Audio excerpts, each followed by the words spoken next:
ನಾಮಕರಣ ಹೇಗಾಯ್ತು?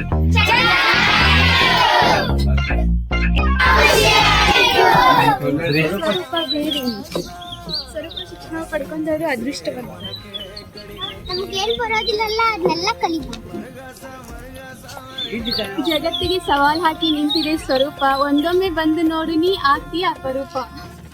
ತುಂಬಾ ಚೇಂಜಸ್ ಆಗಿದ್ದೇವೆ. ನಾವು ತುಂಬಾ ಫೇಮಸ್ ಆಗ್ಬಹುದು. ನಾವು ತುಂಬಾ ಕಲಿಬೇಕು. ತುಂಬಾ ಸಂತೋಷ. ಸಾಧ್ಯವಿಲ್ಲ. ಕಲಿಕೆ ಅರ್ಥ ಆಯ್ತು. ನಮ್ಗೆ ಎಲ್ಲ ಮಾಡ್ಲಿಕ್ಕೆ ಹೇಳಿದ್ರು. ನಮ್ಗೆ ತುಂಬಾ ಇಷ್ಟ ಆಯ್ತು. ನಂಗೆ ನೀ ನಿಂಗೆ ನಾನೇ ಸೇರಿ ನೀಡಿದೆ ರಹದಾರಿ ಬಾರಾಡಿಯಂತೆ ಹಾರುವ ನದಿ. ಬೇರೆಯವರ ಹಾಗೆ ನಾವೆಲ್ಲ ನಾನಾಗಿರಕ್ಕೆ ಇಷ್ಟ. ಇದು ತುಂಬಾ ಖುಷಿ. ಜೊತೆಗಿರೋಣ ನಾಡಿನಿ ಗುಡುಗುಡಿನ ಶಗಾಳಿಲಿ ಗರಿಗೆ ದೊರೆತ ಹಾರಿ ಹೋಗುವ ಅಡೆತಡೆ ಇರದ ದಾರಿ.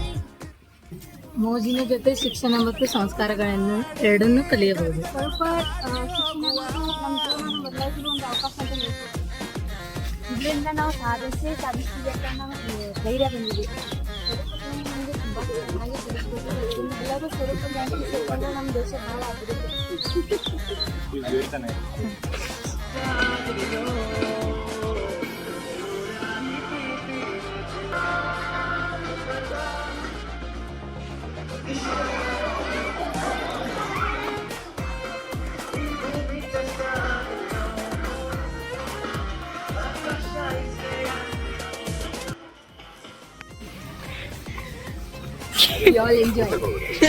ಎಲ್ಲ ಕ್ಯಾಂಪಿಗೆ ಡಿಫ್ರೆಂಟ್ ಇತ್ತು. ನನ್ನ ಹುಡುಕುವಾಗ ಬಂದಂತ ದಾರಿಲೀಗ ತೆಂದು ತೇಗಿ ಸಾಗಿದ ಏಕಾಂತ ಮೌನ ಪತ್ತರ ಬರಿ ಸಾಕಾಗೆ ಬಿಡುಗಡೆ ಬಯಸಿ ಜೀವ ಹರಿಯಲು ನದಿ ಹಾಗೆ ಎಲ್ಲೆಡೆ ಪರಿಚಿತರು. ಹೊರಪೇಟೆ ಅನ್ನೋದನ್ನ ಸ್ವರೂಪ ನಮಗೆ ತಿಳಿಸಿಕೊಟ್ಟಿದೆ. ಸ್ವರೂಪ ಈ 6th ಡೇಸ್ ನಮಗೆ ತುಂಬ ಕಲಿಸ್ಕೊಟ್ಟಿದೆ. ಮೊದಲನೇ ದಿನ ಅನಿಸ್ತಿತ್ತು ಏನೂ ಅರ್ಥನೇ ಆಗ್ತಾ ಇರಲಿಲ್ಲ, ಏನು ತಿಳ್ಕೋಬೇಕು ಅಂತ ಹೇಗೇನೋ ಫೀಲ್ ಆಗ್ತಿತ್ತು. ಇದು ಅದಲ್ಲ. ಆದರೆ ದಿನೇ ದಿನೇ ನಮಗೆ ಸ್ವರೂಪ ಅಂದರೆ ಏನು ಅಂತ ಹೇಳಿ ಅರ್ಥ ಆಯಿತು.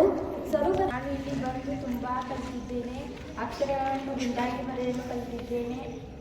ಮೆಮೊರಿ ಪವರ್ ಜಾಸ್ತಿ ಆಗಿದೆ. ತುಂಬ ಖುಷಿ, ಎಂಜಾಯ್ ಮಾಡಿದ್ದೀನಿ.